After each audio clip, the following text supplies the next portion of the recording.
Welcome back to Hannity. Now, for decades, the Clinton political machine has been rocked by scandals, but for some reason, the mainstream, establishment, destroy Trump media, they always get a pass. Why is that? Joining us now, former special counsel to President Clinton, founder of Trident, DMG, Lanny Davis. I quote him often. You know, you wrote a book that I really like. I mentioned this when I was in Washington with you. Tell the truth, tell it all, tell it early, tell it yourself. I'm going to start with a compliment, then I'm going to really pound you politically hard in spite of our friendship. You are so loyal to your friends. I admire your strength, your fight, your loyalty, your belief system. I like loyalty. I think it's a great quality in people. And I know you're a passionate person on the left. It's real for you, like conservatism is real for me. So I have great respect. Thank you. Your book is a great roadmap for people in trouble. I quote it all the time, even though I don't like you. Kidding. But here's my question. If I deleted 33,000 subpoenaed emails, if I did it, Sean Hannity did it, if Sean Hannity then took bleach bit and acid washed, basically, the hard drives that had the emails were on a server in a mom-and-pop shop bathroom closet, which is mishandling classified information. If I had somebody I know smash devices that were under subpoena, BlackBerries, iPhones, if I had somebody that, if the FBI asked for my devices and I sent them devices without SIM cards, why do I think I'd be calling you from jail after my mugshot was posted, and I'd be saying, Lanny, can you help me out? And asking for a cake with a file. Look, first of all, thank you for your compliments and for your criticisms.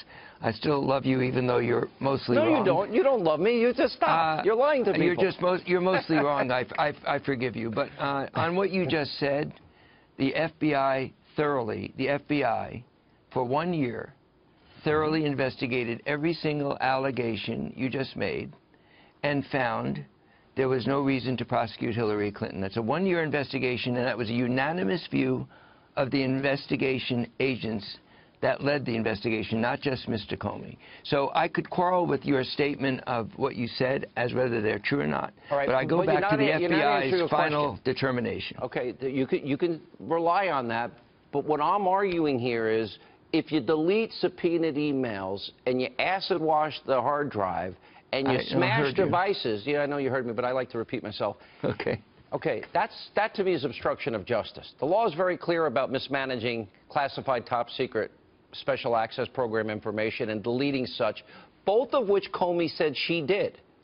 So just for your audience to know that I don't accept the factual accuracy of what you said.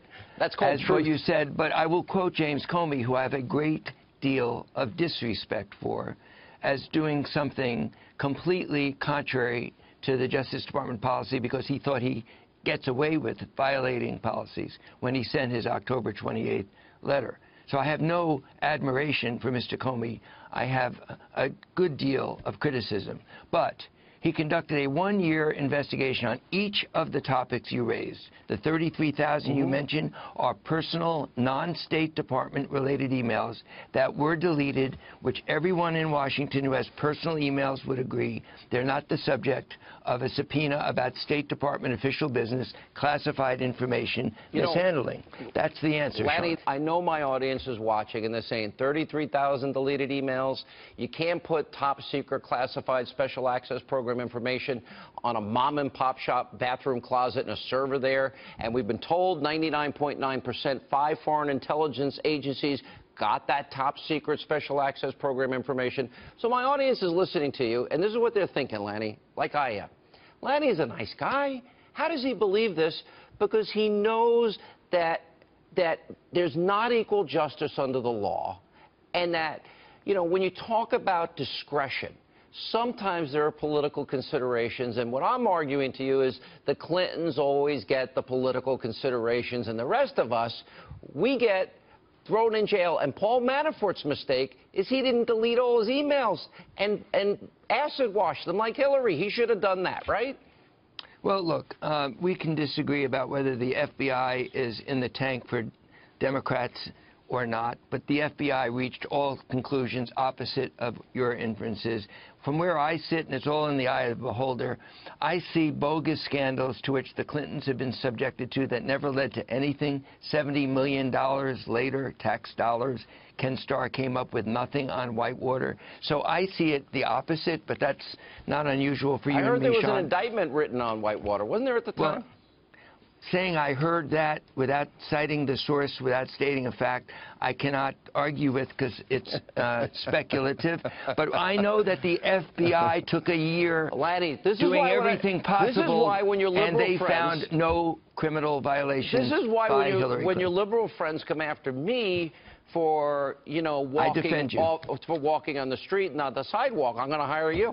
Because you're well, really, I defend you're your right great to at, be wrong, and I really do defend the First Amendment rights that you have as well as I have. I can only say that the statute of limitations have not run out. Uranium one is even a bigger problem, which we've talked about. Let's talk about that next program. I can do that with you, too. You're right, Lanny. Thank you, Sean. See why we don't like each other? It's so obvious when we come back. Thank you.